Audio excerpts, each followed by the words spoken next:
All right, guys. We got the FOMC Minutes report today. Hit the like button, hit the subscribe button. We appreciate it. We are here. Honestly, the market has rebounded a lot since I last looked at it at about 10 o'clock this morning. As of 10 a.m., the market was down a couple percent. NASDAQ had dropped all the way down from about 23,440 all the way down to 23s. My HIMS trade is doing really well. My target trade is doing really well that I got involved with earlier. And day trading futures were up about 250 or something like that on the day. Let me see, something small, but good enough for me. I'll take it. Green is good. But yeah, target's all the way back to 98s. We got a position in this one about 4% down from where it's at now at about 94s. So that's good. Again, we got the poll going live, so you can vote on that poll. Hit the like button as soon as you join the stream as well. We appreciate it. And yeah, vote on the poll. Let me know if you're bullish or bearish. You know, I think it's interesting. I think we're kind of like, we filled about 50% of the move down on the upside over the last hour or two. Gold has been running up almost back to 3400s. United Health is down. Amazon is down. Nvidia is still down. But they're over some of these big milestone levels. Like I'm looking at 173 on Nvidia. I think Nvidia at 173 makes a lot of sense. So we're watching that. And again, the big thing to watch for is that the minutes is going to reveal whether the dissents from Governor Bowman as well as Christopher Waller, who both advocated for a 25 basis point cut at the July meeting, reflect a broader shift towards easing among other members. Like that's what you want to watch for in this meeting minutes report. You want to look for updated commentary on inflation, labor market, risks from tariffs as the Fed assesses whether conditions warrant a rate cut next month in September or another pause. Markets are pricing in currently about an 85% chance likelihood of a cut next month in September. But again, this is barring other stuff coming out like Jackson Hole Symposium on Friday with Jerome Powell speaking potentially about rates. We'll see what he says. He will speak on economic conditions at least a little bit, or at least reiterate what he thinks is going to go on for that, most likely at least. In today's minutes report, you know, we got to look at whether Chair Powell's high-stake Jackson Hole speech on Friday, maybe a preview into his tone and stuff like that. We'll see what yields are doing, what everything else is doing, but yeah, the meeting minutes report is coming out in about 40 minutes or so.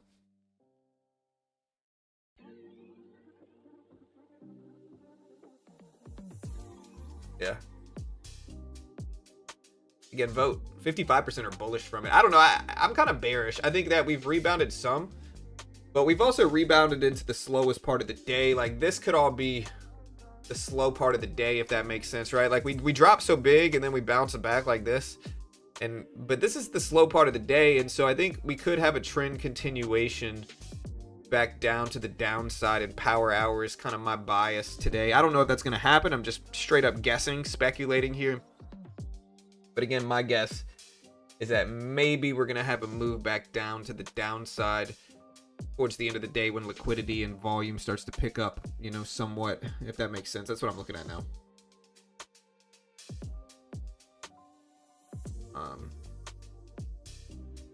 Yeah, very green day for even my investments here. We're green on every symbol we're holding. We'll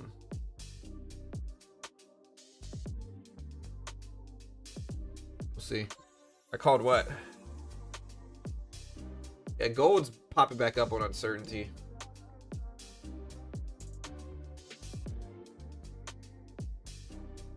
How you guys doing today? So again, S&P futures low. Traders are digesting. Like we had Lowe's earnings this morning. A couple other ones, I think, at Home Depot. Precious metals. Gold is near 3-week lows, but the dollar is firm, and gold's starting to rebound a little bit up today. Silver fell to a 2-week low as well.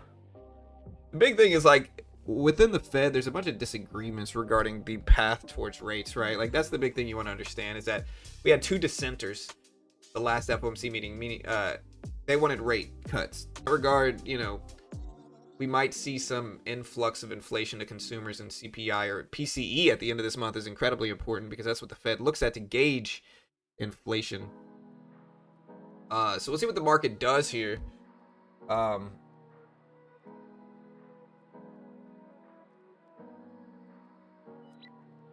Intel's down after I think the government's considering taking a stake in them. Lowe's executives note short-term challenges in second half of this year, elevated mortgage rates, cautious consumers, and affordability concerns. And the president's definitely pressuring the Fed. Let's see, I know the news for Intel. They're talking about a potential stake in Intel for curbing the export restrictions.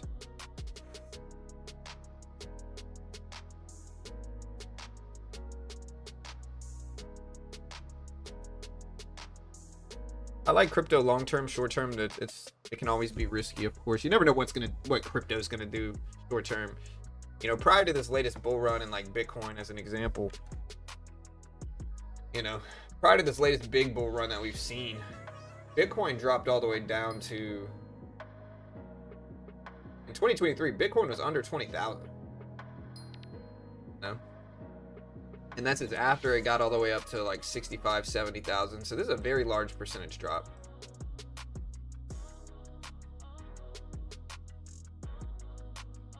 Yeah, that's like a 60% drop. That's large. 70% drop, whatever that is.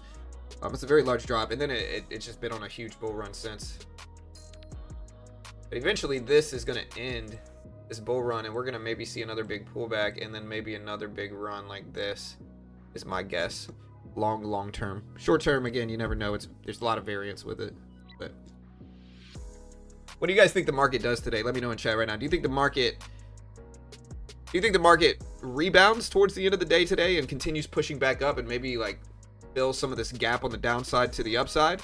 Or do you think we kind of follow a longer term trend today where we were kind of moving down yesterday, we moved down a lot this morning, and then we make like a continuation to the downside towards the last part of the market open, last part of market hours, as liquidity picks up and we start to get more sales? That's what I think is going to happen. Again, though, you never know. See? Bitcoin is 42 in January 2024. Yeah, I mean, Bitcoin's volatile. Open door.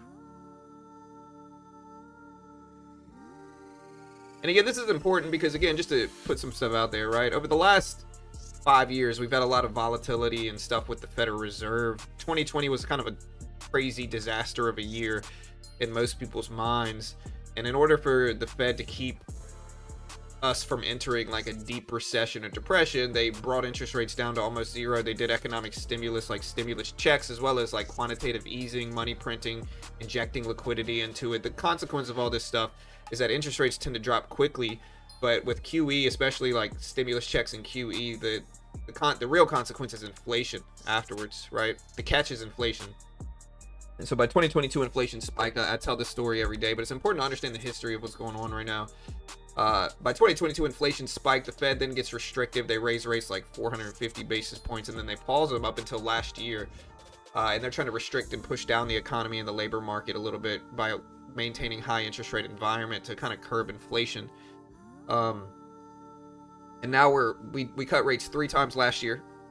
We did 50 basis points, I believe, in September of last year, and then 25 in November, and then 25 in December, so a full percentage point at the end of last year. And then we've been pausing essentially since then. And now everybody's speculating on whether we're going to cut rates in September. If we take a look at the odds for that as of now, this morning it was about 83%. It's actually gone up a little bit some since then. It's at about 85 again, so 85-15 likelihood of a rate cut. This right here is the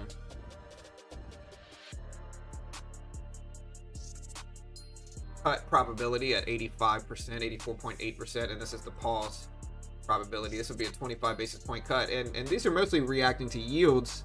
Yields and interest rates follow each other. So if you take a look at yields, like I like looking at the 10-year more than anything. You look at yields. Yields are down a little bit from this morning as well, showing an even lower interest rate sentiment. You can kind of see here's this morning right here, and yields have since fallen down on that dynamic as well. So, now we are showing a little bit lower yields, which would mirror lower interest rates. We also have some news about Brazil. Supreme Court Justice expects U.S. President to reverse sanctions against him, is considering U.S. challenge to financial sanctions, and warns Brazilian banks could be punished for applying U.S. sanctions domestically.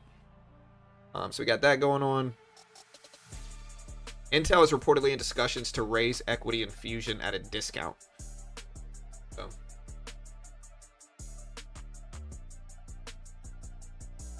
I guess that would mean they welcome the AI in Fusion. Nvidia or Intel's down from this. I think AMD processors are a little bit better, but I think the future of AI is more optimistic, or a future of AMD, I mean, is more optimistic. Personally, it's subjective, but that's what I think.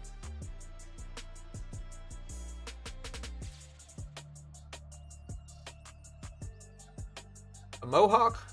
Bro, my hair's too curly for a mohawk, dude. I don't know if you see my hair. Like, bro, my hair is curly. You know? Like, if I don't, like, wet my hair, it's like, you know, my hair's too curly for that. No mohawk for me, sir.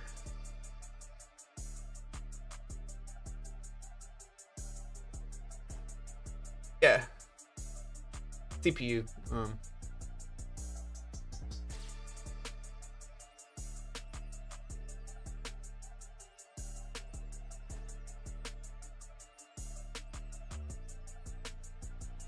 Hey, y'all hit that like button, hit the subscribe button. We appreciate it. We got 35 minutes left or so. 34 minutes left. Yeah, so he's going after Fed member Cook. That's big news this morning. Market's kind of fearful of that. And again, we're going to break all of this down using AI quickly. We're going to break all this down using AI quickly. So the U.S. government motions to unseal grand jury transcript. Oh. I ain't getting into that.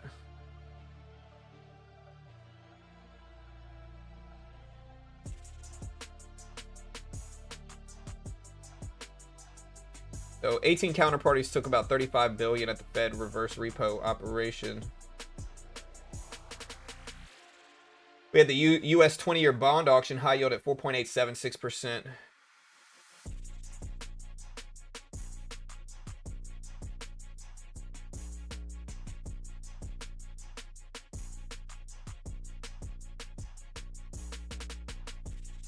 Elon also announced recently that he's going to be stepping away from politics as much. He's not going to do the new party, and he's going to focus on business.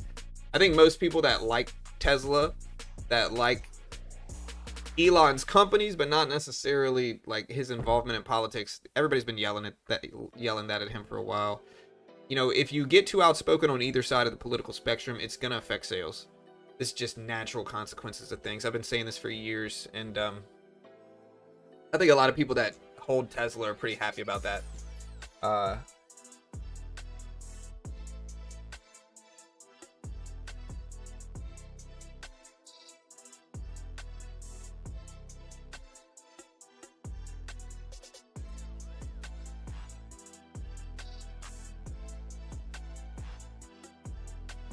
And again, this morning we had some retail stocks report earnings. We had we have anything at the closing bell today? No, not really. But this morning we had Target up a lot since we bought it this morning.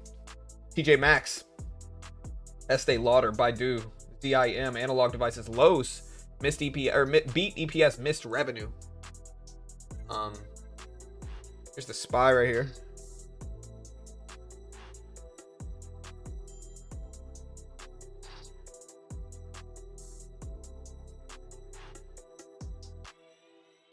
What's up, crypto guy?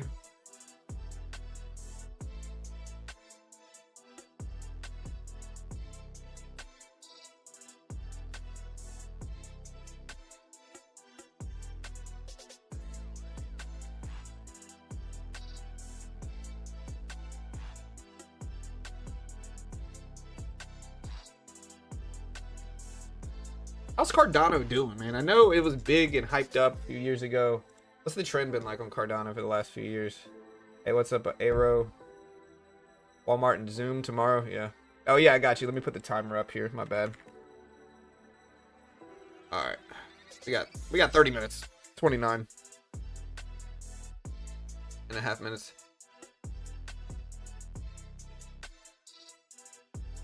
All right, so Western officials say a small group of military leaders is continuing discussions in Washington to work out options for security guarantees for the overseas stuff that they've been doing for the last few days. There's the timer right there. We got about 30 minutes.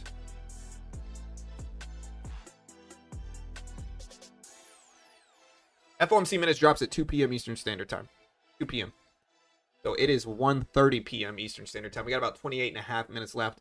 It's a 12-page document. We're going to use AI to break it down, and we're going to put the most important things first, which is generally outlook, as well as, like, this time specifically, we're going to look at what the mix is in terms of who wanted what. You know, if we want to kind of get some outlook into what we might do in September from this, we want to look at whether the dissenters, which were specifically Bowman and Waller last time, who both advocated for a 25 basis point cut at the July meeting, whether that reflects like a broader shift towards easing among other members, right? Like, that's what you want to watch for this report.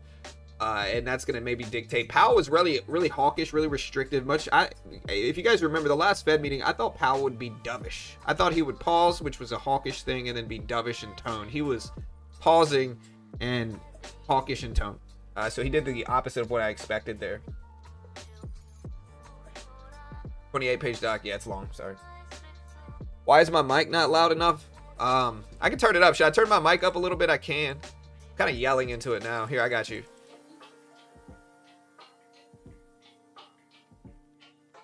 Is that better? Let me know if that's better. I can keep it right here if that's better. I don't want it to get too loud, but let me know if that works. Hey, yeah, hit that like button, hit the subscribe button. Looking at our poll, we got almost 60-40 bulls leading the way. Cardano and John a sleeper? Yeah.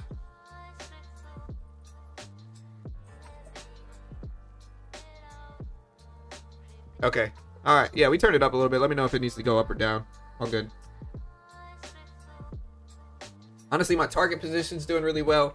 My HIMS position is doing really well. We added into HIMS down to 40, and we're green on. We got an average price of 41s right now, so we'll see what that does. All right, cool. Yeah, we got the Fed minutes report.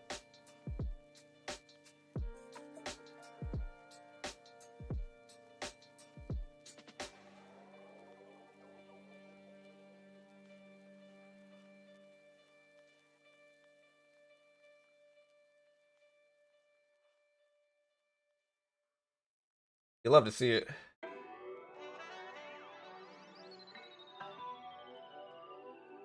Bullish or bearish in chat? Let me know. Are you bullish or bearish for the rest of the day? I do think, like, I think it depends on the reaction here. I think you should watch 300 right here. I don't really have any levels down here, but I think you should watch this here, which is actually the previous high up here. I think 300 is kind of like, if we maintain under 300, we might start turning to the downside. Even if we break over it, we might turn. We could reject here at 350. Right here on the NASDAQ. If we look at the SPY, we can see some similar levels. Same level on the SPY would be like 637.50. Right here. If we're going to do higher highs, we need to break that level and hold on both of these. So gold, you can see on the right side, got close to 3,400 right here for gold, but didn't quite get over it. Couldn't quite make it.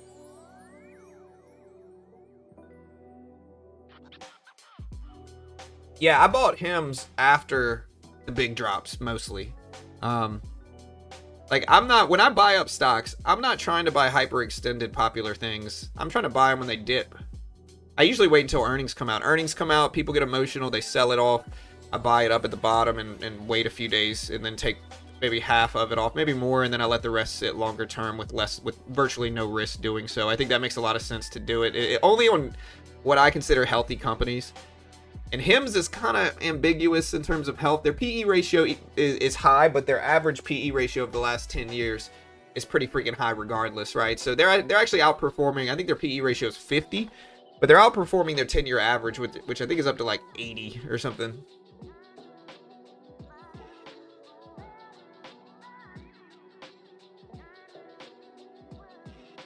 Yeah, I also bought Target. My average price on Target, we're green on that one too. We've already taken most of the profit. I mean, we're still holding about half of our original position, but we bought Target at 94s. It's now at almost 99. So we're up a really nice percentage today. Just today, about 5% on that one today. So I don't know what investment advice is, bro. You got to read this right here. You know, understand all this stuff on the screen. We're not market professionals. With that said, look at this right here. Understand all this stuff. None of this is advice. I have no idea what I'm talking about. I'd be wildly wrong about anything and everything I say. Don't copy me. Don't do it.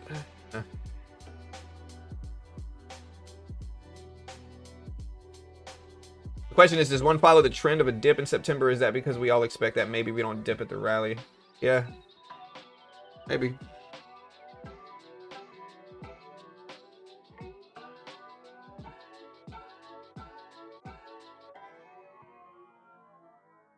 Yeah, I'm scared of the word advice. You say advice, I run away. You know? Alright, we're still moving up. Let's watch 23 threes. See what happens here. I'm tempted to trade this, to be honest. Let's see. Tempted to trade it.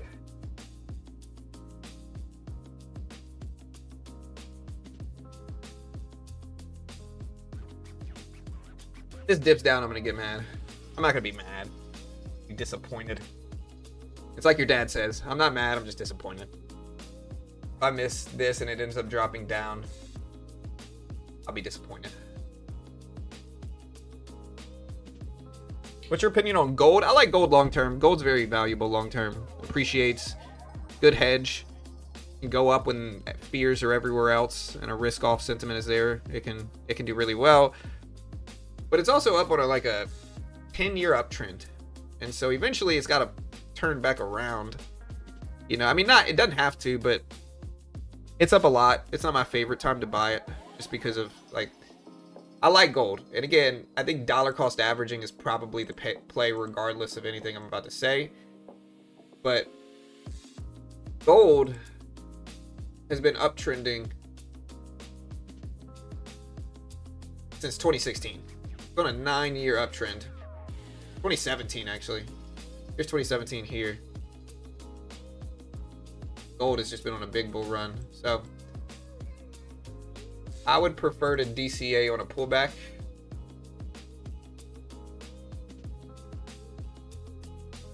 Like, I would prefer to buy it on a pullback instead.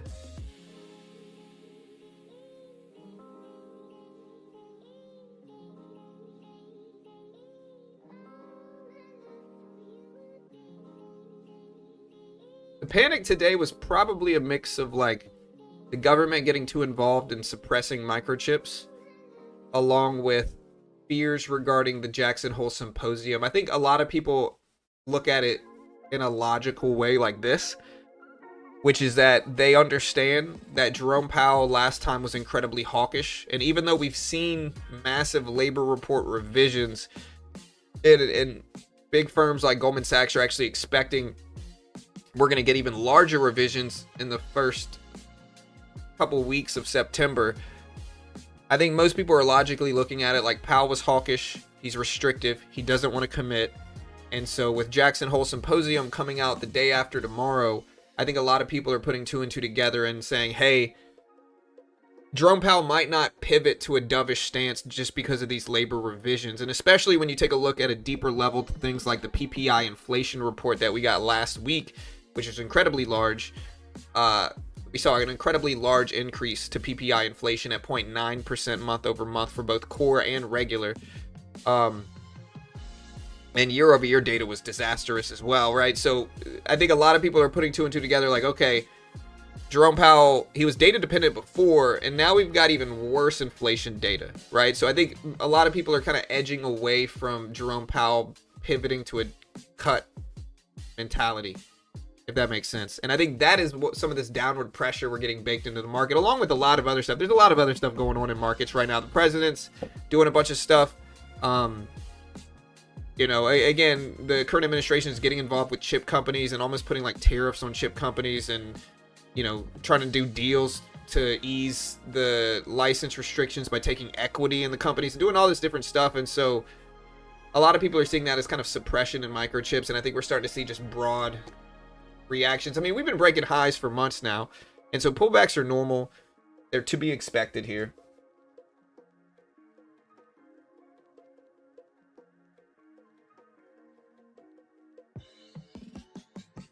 How much data can he reply on? Inflation and jobless claims could be opposite direction. Yeah. Yeah, Palantir has been giving a lot of it back, man. Palantir has been dumping down. So I think that's what people are freaked out about too.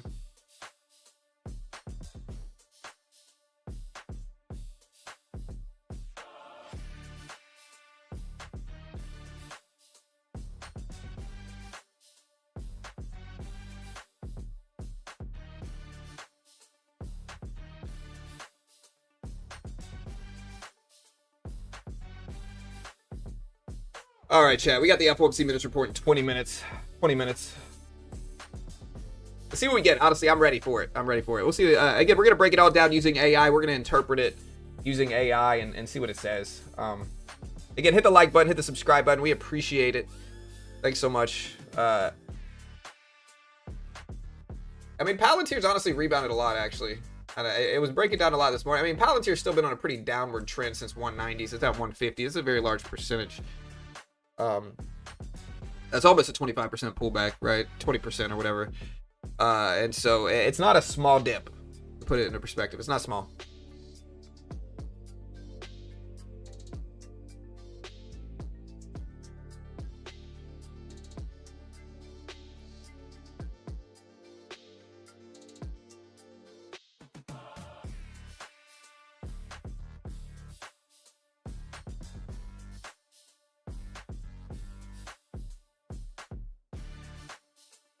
The Friday meeting is a really, really, really important meeting.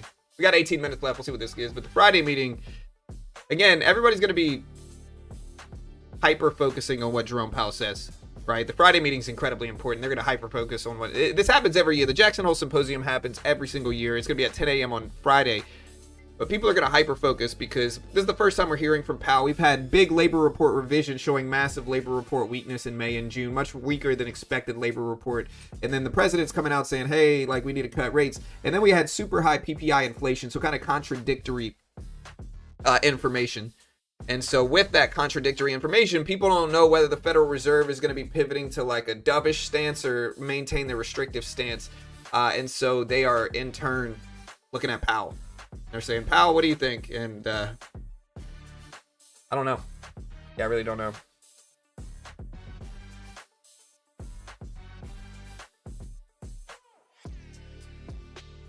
All right, guys. We got 18 minutes left. We got almost 1,000 here already. So we appreciate it. See what happens. We're at 23 threes up there. That level did reject a little bit, but not a ton. All right, we rejected some, but not a ton. Here, let me put this in. Let me put this at the bottom here. I got you guys.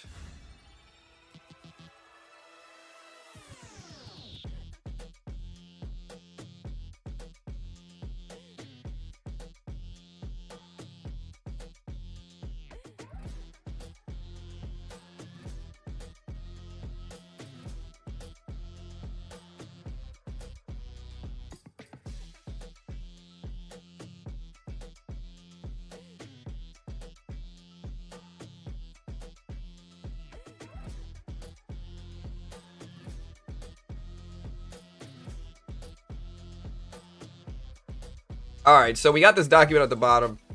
FOMC meeting minutes drops live at 2 p.m. It is a document or reaction detailing information on why the Fed did what they did in the previous meeting in July.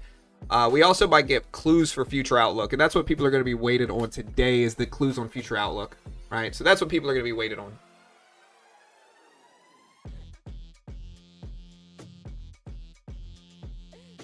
A lot of people are expecting a lot of stuff about housing at this Jackson Hole meeting. Yeah, 100%. I mean, it's gonna be important. So, is it even clear that the PPI numbers were accurate? I mean, what do you mean by that? Do you mean they're gonna get revised? PPI numbers are generally more accurate, just like CPI numbers are. It's not like the BLS. Like the problem with the BLS is the delay and the lag, and it's surveys for the BLS data. Right, so they have to wait for businesses and people to respond, and that can sometimes make it less accurate, right? But the inflation data is generally more accurate. PPI, CPI generally more accurate. And so, yeah, It doesn't mean it's completely accurate. You never really know with anything, I guess, but it's generally more accurate.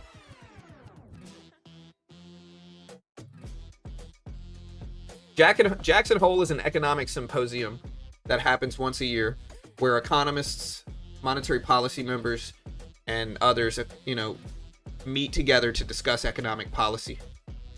It happens once a year towards the quarter 3 to quarter 4. Usually it's between August and September. All right, so we did break over that 23.3 level that we drew on our charts, and now we're starting to push. Let's watch 350 now. We are starting to bounce back up and a lot of other stuff. Target's still pushing up. That looks good. But we are starting to do a little bit better here.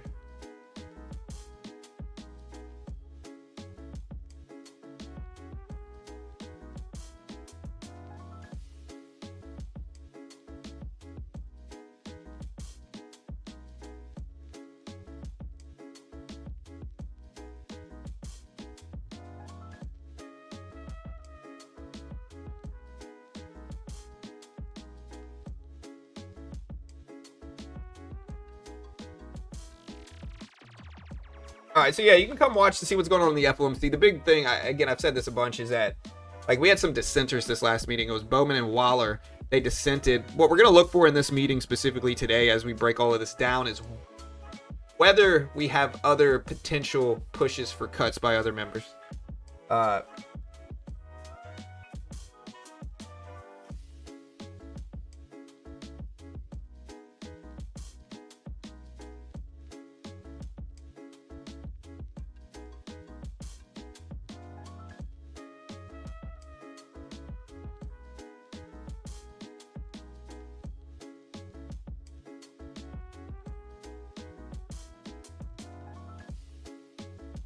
Yeah, do me a favor. Hit that like button. Hit the subscribe button. Yeah. Yeah, I bought Target this morning, man. I don't want people to necessarily copy me when I take trades like this. I've always told people I'm better at swing trading and trades like this.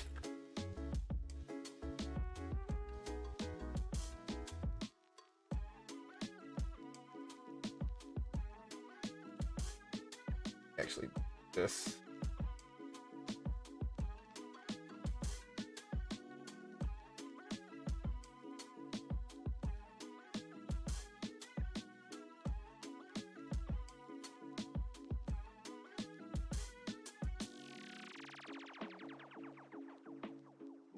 All right, here we go.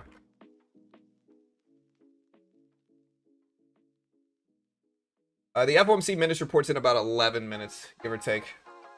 Honestly, appreciate your work. Love what you're doing. Very knowledgeable. Hey, thank you, brother. I appreciate it. I'll power through September. Hold on to my... Hey, good luck, dude.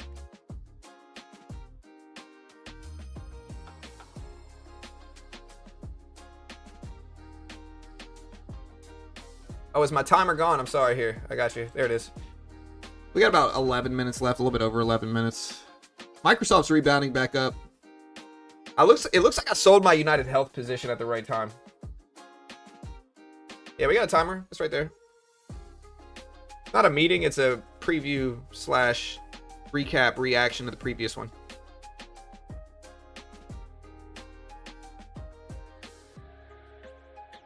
Yeah, again, let me know in chat right now, bullish or bearish. We'll see. Looks like we're 60-40 bulls in the chat on the polls. But yeah. All right, guys, 2 p.m. Eastern Standard Time coming soon. Let's see what we get.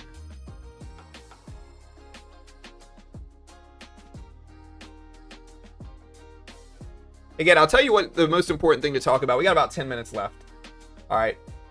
It's going to reveal whether Bowman and Waller, who advocated for 25 basis point cut, whether the dissents from Governor Bowman and Waller reflect a broader shift towards easing, towards rate cuts, right, for September. Right now, it's about 85% likely that we cut rates in September. This is always subject to change, and you can always watch yields, which is what we're going to do. We got to look for updated commentary on inflation, labor markets, risks from tariffs. The Fed is assessing whether we need to cut rates or we warrant a pause again. You also want to see whether they're looking at QT, ending QT. They've been reducing their balance sheet for a minute now on treasuries and MBSs, which helps keep. If you want mortgage rates to go down, reducing the reduction of MBSs can help that. Again, currently 85% likely of a September rate cut. The minutes could validate or shake that judgment, especially if they show heightened dovish sentiment or restrictive. You know, again, Jerome Powell speaks Friday. A lot of people are waiting on that. We're going to stream the whole thing live as we always do, and so you want to just be ready and understand that. It kind of lay the groundwork for expectations ahead of the Jackson Hole Symposium on Friday, so might give a preview into a signal and tone.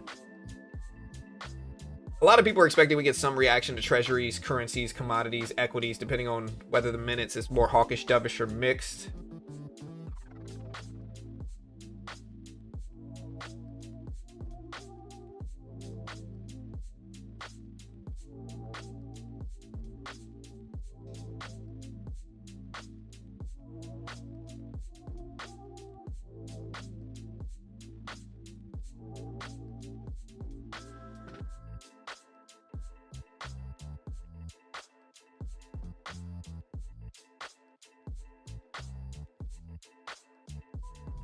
Yeah, we're going to have AI break all of this down too. So it'll do it quickly and we'll digest the entire thing. We're currently pushing under 3s. Got about 8 minutes. Do you think there's a good chance of the Fed cutting rates and ending QT? I don't personally think they're going to do both. They could, 100%, right? Just to put this into perspective, quantitative tightening is the opposite of money printing. It's the reduction of the Fed's balance sheet through letting their bonds and MBSs expire and run off. It basically mature is the word for it. It's a restrictive hawkish thing that keeps interest rates high. And we've been doing it since 2022 or 2023 to combat inflation. But I don't think they're going to do both a rate cut and ending quantitative tightening. They might. I don't know.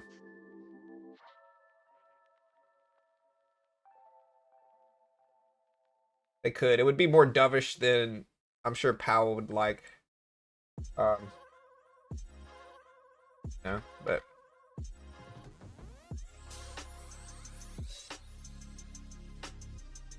all right, so we're dipping down here. We got 7 minutes left.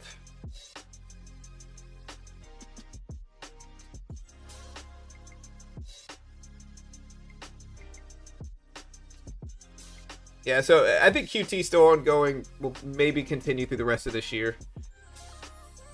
Some people are speculating maybe Q3, Q4 QT ending. Wells Fargo specifically thinks quantitative tightening is going to continue through the year end with a possible halt in early 2026. So if you're looking at mortgage rates specifically, this is relevant. MBS QT is relevant. If we end MBS QT, which would be dovish, that might help bring interest rates down in mortgages especially. It also depends on the liquidity, you know. But we'll see. September will be bullish. I think it really, a lot of it's going to depend on what Powell says Friday, as well as what this report today shows to me. Like, a lot of it's going to depend on what Powell says Friday, as well as what this report shows. And so it's an important thing for sure. And again, we're going to digest this quickly. What I'm going to do with this report is I'm going to use different systems to break it down fast and summarize it. But I'm also going to put the most important things, like the descent, pivots and tone, all that stuff. I'm going to put all that stuff first, right? So we can look at that first and then try to gauge the market reaction specifically from that, if that makes sense. Do you guys think we should cut rates in September is an interesting question. Or are you more inflation fearing? You know, they contradict each other. Rate cuts and inflation contradict each other. If you fear inflation, rate cuts are bad because it might exacerbate the problem of inflation, right? Money printing does it worse for sure. Stimulus checks are really one of the root causes of the inflation that we saw past 2020, right? In 2022 and beyond. Those checks made it worse for sure. I mean, I'm not saying we didn't need them at the time. I think it's somewhat ambiguous and subjective, but yeah.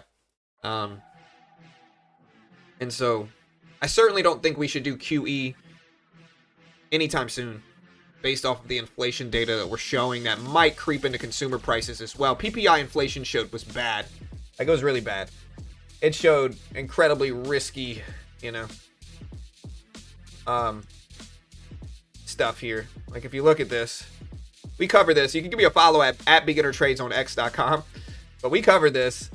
PPI data was 0.9 versus 0.2 for headline. Core was 0.9 versus 0.3. Year over year was 3.7, almost 4% for core PPI year over year versus under 3% expected. So way over expected. And headline was over 3% as well. So it was bad. It was not good. I think this is going to make Powell even more. I think if we didn't get that PPI print that we got last week, if we didn't get that PPI print on August 14th, Powell, I think, would be a lot more dovish on Friday because we've had labor report revisions and all that other stuff, right? So if we didn't get the print that showed incredible increases versus expectations to PPI inflation, I think Powell would be pretty dovish on Friday. But we did get that print, and that print is going to contradict the labor market data, and I think it's going to make him neutral to hawkish now, personally. But I might be wrong. We'll see what happens. We'll see if he pivots.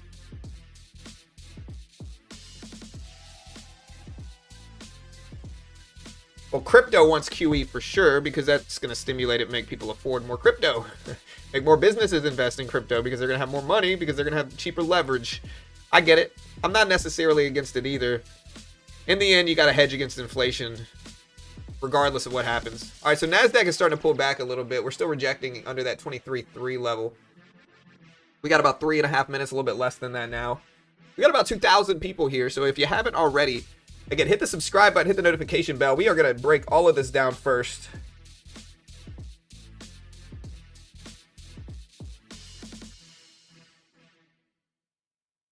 Yeah, so here we go. We are ready here. We get ready for this FOMC report.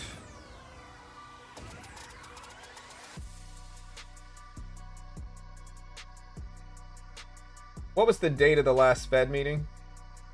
It was July 30th. So 7:30.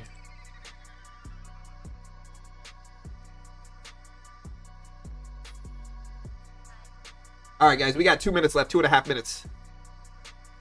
We got over 2,000 here. Hit the subscribe button, hit the notification bell. We appreciate the love. Thanks so much, guys. We cover every single major economic event, finance event. We trade live every day. We cover all the breaking news. You can watch my stream every morning to stay on top of what's going on and trends and stories and markets and economics. We appreciate it. Again, we're going to break this whole report down as soon as it drops, and we're going to put what's important first, which is economic outlook first, followed by dissenter and, you know, the division regarding the Fed in terms of pivot and cuts and what they want, and then everything else. And so we're going to summarize it, break it down in an easy to understandable way, and then more importantly, we're going to watch this. More importantly, we're going to watch the market reaction to it as well, and probably trade it some too. Hey, thank you, Steve. Appreciate you, brother. Thank you, sir. Again, give me your last minute predictions. We got about 1.5 minutes left. Hit the live button. Listen, put it in 2x speed, number one. Put it in 2x speed. Hit the live button after you do that. That way you'll almost never get delayed on stream. Again, put it in 2x speed and hit the live button next to it. You'll almost never be delayed on the stream. We got about 1.5 minutes left, chat. Or I'm sorry, we got about 1 minute and like 5 seconds.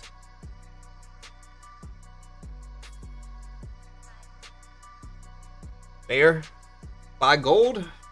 Long term, sure. Short term, I don't know what gold's going to do. It's been uptrending for a decade now. Less than a minute.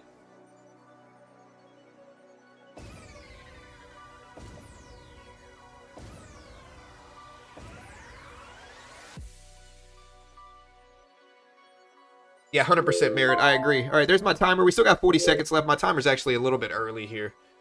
So I'll count it down. We got about 30 seconds. Hey, what's up, Tiny? 25 seconds. All right, here we go. I'm ready.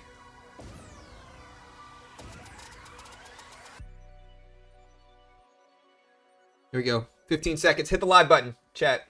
Make sure you're caught up. Got about 3,000 here. 10 seconds left. All right, here we go. 5 seconds. And here's the report right now. Let's watch for market reaction here. Okay, NASDAQ originally is reacting negatively here to this. Negatively.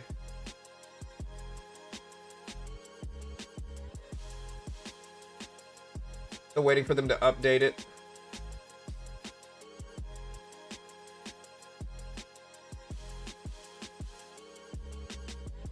Okay, here we go. So we got the report here. Give me a second to summarize it, and we're going to break it down. All right. Okay, so the first things I'm seeing from this report is bullish response. Okay, so Governors Michelle Bowman and Waller issued a rare joint dissent urging a 25 basis point cut instead of holding rates steady, which is incredibly unusual as a dual rejection not seen since 1933. Markets had already been weighing a September cut, and the minutes will clarify. Yeah.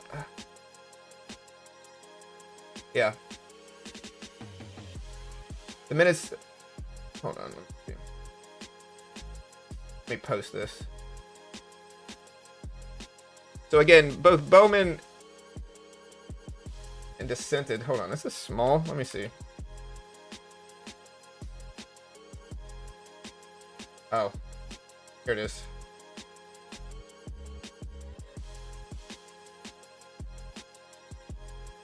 Yeah, so we're breaking this down right now. It's actually a pretty short minutes report versus everything. Like, the minutes report is actually not that big. This is a very small minutes report, so this is very small.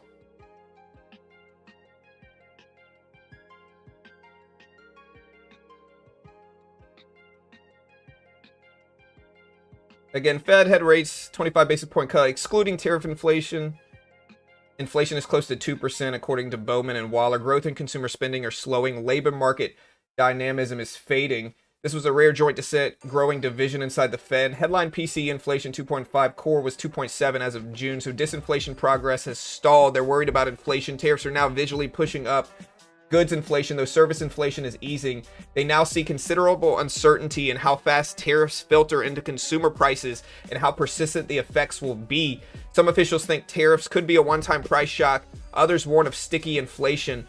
Longer-term inflation expectations are still well anchored, but the Fed is concerned they could drift higher if tariffs persist, right? And again, I think the market's interpreting this as dovish. Unemployment in June was 4.1%, still near full employment, still very good unemployment rate. Payroll growth was solid, but private payroll gains were weakening. And this is prior to the labor report revisions that came out. Wage growth at 3.7% year over year as of then, and slightly cooler than last year. They see some signs of softening demand, higher youth unemployment, weaker hiring momentum, and immigration constraints affecting the labor supply. They see downside risks to jobs, but most still view inflation risks as higher. Okay, and this is something that all participants viewed it as appropriate to maintain the benchmark interest rate the last meeting as of the FOMC.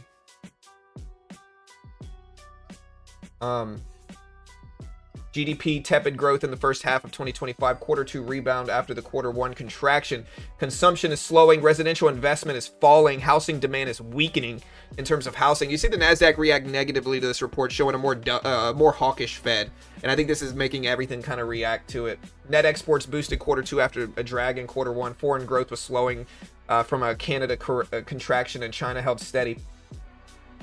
Equities and credit spreads show resilience, optimism concentrated in large cap and AI, valuation stretched in equities and high yield credit. Some banks still vulnerable to longer term shocks.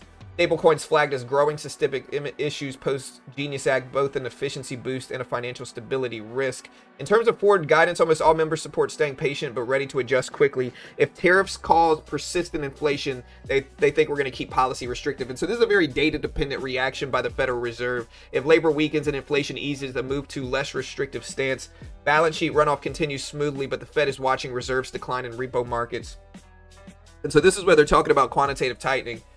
Balance sheet runoff continues smoothly, meaning quantitative tightening continues smoothly. But Fed is watching reserves declines and repo market stress. Power and the majority want a day-dependent wait-and-see approach going into September in Jackson Hole. So again, policy, they kept rates on hold. Balance sheet runoff continues. The dissents from Bowman and Waller, they wanted a cut, shows dovish cracks in the Fed. Inflation, high.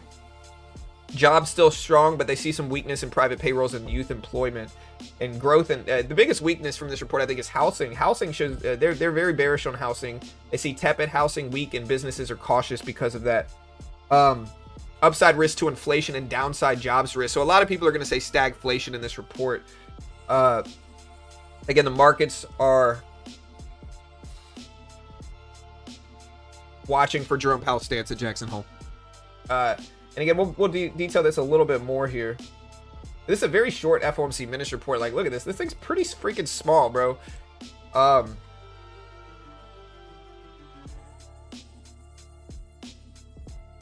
Like here, just to put this into perspective, look how small this report was. Interesting. NASDAQ has not liked it either.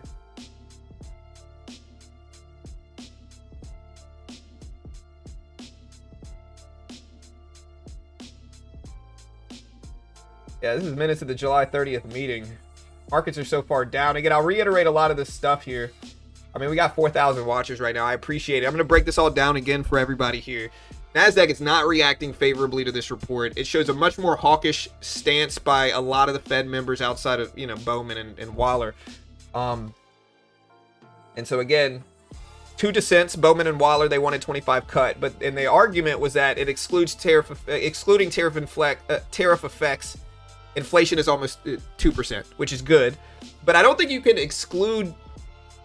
I'm not really one. I think we could argue for a cut, but I don't think you should argue with saying excluding tariff effects, because that's what the Federal Reserve is worried about regarding rate cuts in the first place. But I do think you could probably argue a cut at this point based off of the BLS data and the potential revisions that are coming to the BLS data early in September. We get another non-farm payroll and labor report early September, and then I think it's on the 7th or the 9th that we're going to get a quarterly revision again, and Goldman Sachs expects it between 500,000 and 1 million revised jobs downward, and if that happens and we don't cut, I think it's going to be bad. But again, it was a rare joint dissent. It was the first one since like 1993 or something like that. Inflation outlook, they think disinflation progress is stalled. So the progress to inflation has stalled. Tariffs are now visibly pushing up goods inflation, though service inflation is easing. The Fed sees considerable uncertainty in how fast tariffs filter into CPI and consumer prices and how persistent the effects will be. Some officials think tariffs could be a one-time price shock. Others others warn of sticky inflation. Long-term inflation expectations are anchored, but Fed is still concerned they could go higher if tariffs continue and we don't get deals done, basically. In terms of labor reports, right? Like unemployment's still relatively low. Even the last meeting was like 4.2 or 4.3%. It's still nearing full employment. Payroll growth was solid, but again, this is prior to the last payroll report as well as the revisions to the payrolls that they're looking at in this report as well. So we've actually seen these labor report. We've actually seen the labor report revised massively downward, right? Massively downward. The only hiccup is the PPI inflation, which again contradicts the weak labor report, and I think a lot of people are going to yell stagflation based off of this report. We got high PPI inflation, CPI is not necessarily low, and we got weak labor market, which sometimes can precede a recession. Again, sometimes, not always. But in terms of the Fed, the committee sees downside risk to jobs, but they also view inflation risks as greater. And so they fear inflation more than job weakness, but they're both not necessarily where they want them to be, is essentially what this report says. Wage growth was at 3.7% year over year, which was cooler than last year as well. Some signs of softening demand, higher youth unemployment specifically, and weaker hiring momentum is part of the reason for that. Again, this is a bad report for housing as well. We've reacted somewhat negatively to this report, but not that bad. Where's the housing part? Oh, I saw the housing part, so. Yeah, so consumption is slowing, residential investment is falling, and housing demand is weakening, according to the Fed. Businesses are cautious on investment due to policy uncertainty, but sentiment is slightly getting better there. Net exports boosted in Q2 after slowdowns in Q1, and foreign growth is also slowing in terms of economic activity and growth, according to this report. We did have some crypto stuff, but the Fed thinks equities and credit spreads show resilience. Optimism is concentrated in large cap and AI. Some banks still vulnerable to longer-term yield movements. Stablecoins flagged as a growing systemic issue post the Genius Act, both an efficiency boost and a financial stability risk. A good and bad in to a certain context. And yeah, that's the FOMC Minutes report. Really interesting report. Sorry, we got a lot of people talking. I kind of have to digest that quickly there. So I hope you guys understand. And again, I see another verse. As the July meeting, the Fed held rates as expected. Governor Waller and Bowman both voted for a 25 basis point cut, in lines in their comments before the blackout period. Kugler did not vote, given the market's dovish shift and implied pricing of Fed rate cuts ahead following the soft July jobs report. Now fully discount 225 basis point reductions with some probability of a third. Traders will particularly be attentive to any argument for rate reductions. Additionally, while CPI was in line, PPI was bad. Again, we kind of talked about all this. Okay, yeah, we already talked about all this. Any questions?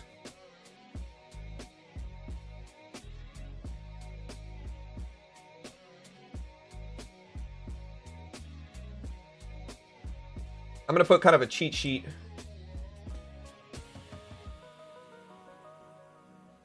On X.com.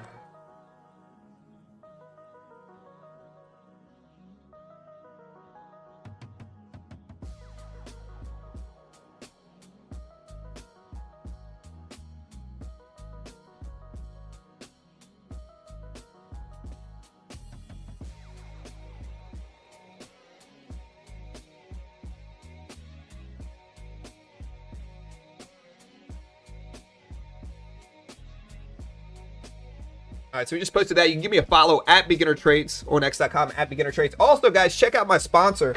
With that said, I'm going to end this voting right now. And what I really want to see here, to be completely honest, is does Jerome Powell, or does the FOMC cut rates in September? Or does the labor, or does inflation remain the priority? September cuts is going to be one option. Inflation risks no cuts. September. All right, so there is the vote, or the poll right now. Vote on that poll. Let me know how you think. The market actually rejected this 200 exponential. Hey, thank you. Abed. Hey, I appreciate you, brother. Thank you, sir. Dude, they're going to do rate cuts, I'm certain. If you're certain, you don't understand economics, my friend. They might, listen. Sorry. If you're certain you don't understand economics, let me clarify this. Okay? Right now, there's an 85% chance of rate cuts. Okay? But this is subject to change. We got Jerome Powell on Friday. If Powell's hawkish, we might not cut rates. If next week's PCE inflation, which is the Fed's preferred inflation metric, comes in hot, we might not cut rates. If the labor market shows strength early September, we might not cut rates. If GDP's higher, we might not cut rates. And so I think personally we should cut rates. But Powell seems incredibly hawkish every time he speaks, including in this report. It's not really Powell, but it's the Fed was hawkish and seemed like they were restrictive in this report. And so this is always subject to change. Right now it's 85. If all that stuff happens, like again, if next week's PCE inflation comes in way over expected, there's problems there regarding rate cuts. You know, the Federal Reserve is only going to cut rates. The Federal Reserve cuts rates to stimulate the economy if we have weak enough labor data. But the consequence is inflation, especially economic stimulus like QE and stuff like that. But rate cuts can cause inflation as well, of course.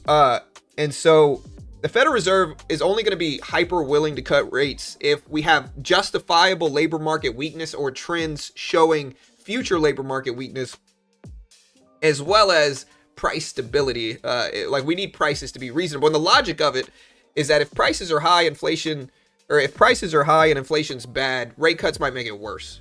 And the Federal Reserve, they lower interest rates to stimulate the economy because when people and businesses specifically have cheaper access to leverage, they can expand and hire more people, and it stimulates the labor market in that regard, right? But the opposite is true if we have inflation. If we have inflation, it makes inflation worse. So it doesn't help inflation, it hurts inflation. A restrictive Fed will raise interest rates or keep interest rates high through a lot of different means. And they do this to kind of push down the labor market and the economy to curb inflation a little bit. And so I don't think the answer is super obvious right now. The biggest thing I look at as a risk here is, and I think you could probably argue a 25 basis point cut this past meeting as well as this meeting. I think we probably should. I think you'd also end quantitative tightening, especially in MBSs, which will help bring mortgage rates down because that's a big complaint. Mortgage rates are high. It's messing people over in regards to housing. But I think it's I don't think it's super obvious either. I think it's somewhere in the middle. I think if we start to see those big labor revisions that they expect in September, that's when it's going to increase the odds of a cut substantially. If we get Goldman Sachs thinks we're going to get a 500,000 to 1 million labor report revision. I think it's September 7th or 9th. If that happens, rate cut odds are going to spike. Yields are going to go down. Rate cut odds are going to spike.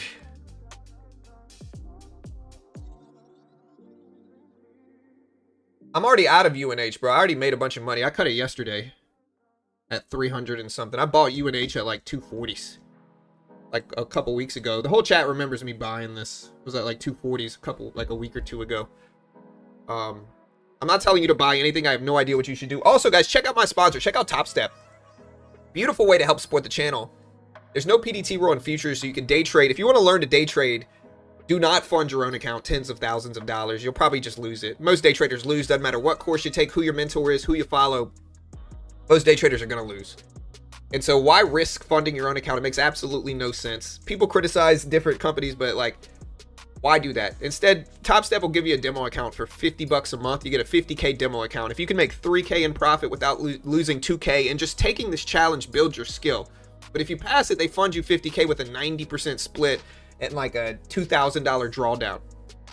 And so the value's there. It's a lot cheaper way to gain exposure and learn how to day trade and risk something. If you paper trade, you have no risk. You can just add or do whatever you want.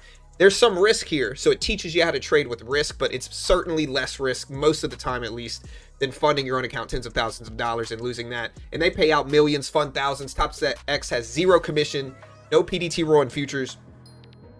Day trading futures very similar to day trading stocks. You can day trade the S&P, NASDAQ, Dow, Russell, gold.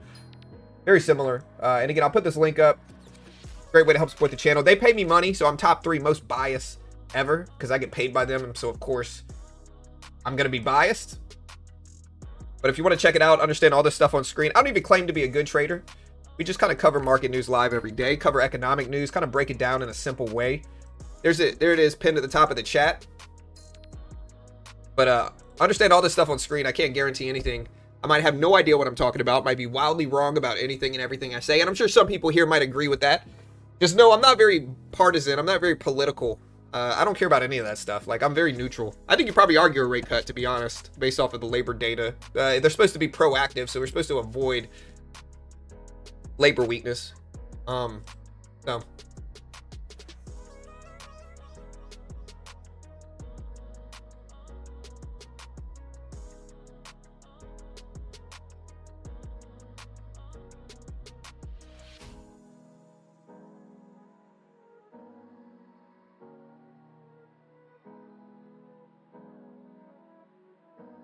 I'll care so much about his legacy if he doesn't cut in September. That's what many will remember him for, as being too late. Possible, for sure. But I think if Powell cuts too early and inflation spikes, they're going to remember him for causing inflation problems as well. People already blame him. Like, listen, 2020 happened. And I'm not really one to criticize him too much based off of 2020. I don't know if we should send out stimulus checks. That made inflation worse, certainly. But I'm not really one to criticize, because if we don't do that, if we don't stimulate the economy and bring interest rates down, we were going to go into a deep, deep recession in 2020. And if they didn't do that, you know, what would people say? People would say, oh, they're just standing there. They're not doing anything.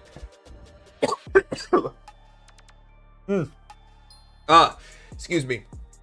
And so I'm okay with Powell cutting rates in 2020. But the consequence certainly was inflation. By 2022, inflation had spiraled out of control and got up to almost 9 or 10%. And people still blame Powell for that today. And so it's never an easy answer. It's a very difficult job for Jerome Powell. I don't necessarily dislike him or like him. I'm kind of neutral. I think you could probably argue a 25 basis point cut, or you could end quantitative tightening, which would be a dovish, reduction in interest rate pushing thing. I think either one of those things is fine and it's balanced, but it's not super obvious. Of course, the president wants lower interest rates, right? That's every president's bragging point, is a thriving labor market and GDP. And so every president wants to say, look what I did. Look at this economy under my watch, right? It's pretty normal. You can't knock them for it. That's what they want. But I think considering most people are still unhappy modern age because of the inflation that we got post 2020. Prices don't go down, they slow down. The only time they go down is deep recessions, and they don't stay down for long. And so people are still unhappy because prices now are 2, 3, 4x in a lot of industries and sectors relative to what they were pre-2020, right? And that's the real reason a lot of people are still unhappy today. And people are saying, hey, look at the economy's bad. A lot of people thought we were in a recession last year, which of course we weren't.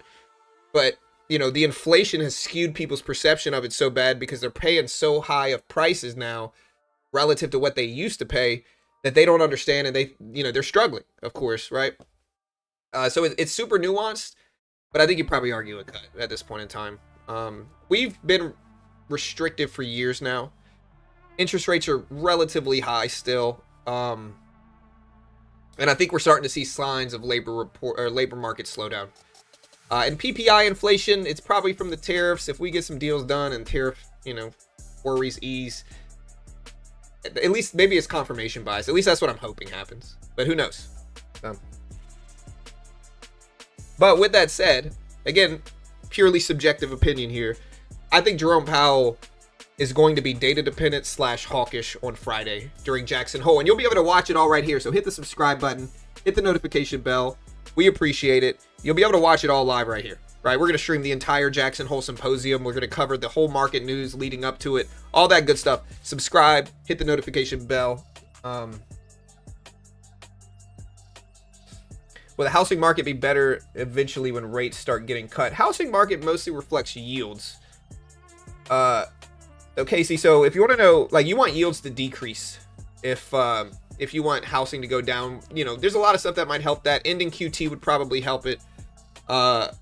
You know, which it would help it almost certainly, but lowering interest rates does have an indirect effect to it as well.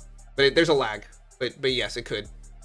Not necessarily in housing. I think yields react instantly to it, but yeah, lowering rates will help all around for the most part, in one way or another. Well, you can think they're gonna cut. I think they're probably gonna cut as well. And just to say, like, I don't necessarily disagree with you. But there's a difference between being absolute about it, saying they're going to cut, and saying they're probably going to cut. I play poker. You know how many times I've lost with pocket aces on the flop, or on the pre-flop with, you know, getting in all in pre-flop with pocket aces? It might not be the most probable thing to happen, but it happens every now and then.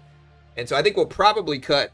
But again, if the data comes out next week, PCE is high, GDP is strong, but inflation is high, and then the following week the labor report is strong, and we don't get some big revisions, I think it's very possible, I'm not saying it's probable, but I think it's possible that the Federal Reserve pauses again in September, but we'll see.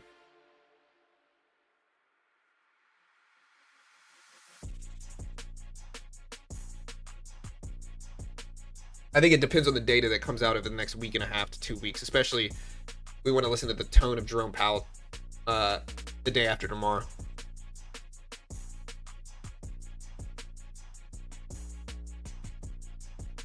PCE and GDP be high with all these tariffs going on? I mean, it could.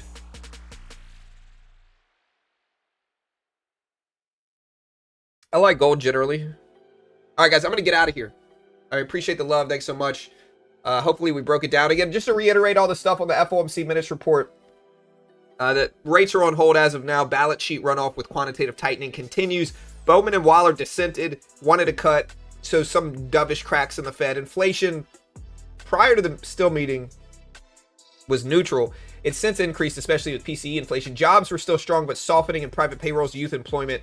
Growth regarding housing was weak. Businesses remain cautious and tepid. Upside risk to inflation, downside risk to jobs. A lot of people are going to, yell stagflation now, and markets are going to be watching Friday for Jerome Powell at the Jackson Hole Symposium. And so, yeah, that's it for me today, guys. I appreciate the love. Thanks so much. Hit the subscribe button if you haven't already. Hit the notification bell. Again, you can give me a follow at Beginner Trades, BEGINNERTRADES on X. I appreciate it. Y'all stay safe. I'll see you guys tomorrow morning. Y'all be good. Have a great day. I'll see you guys later.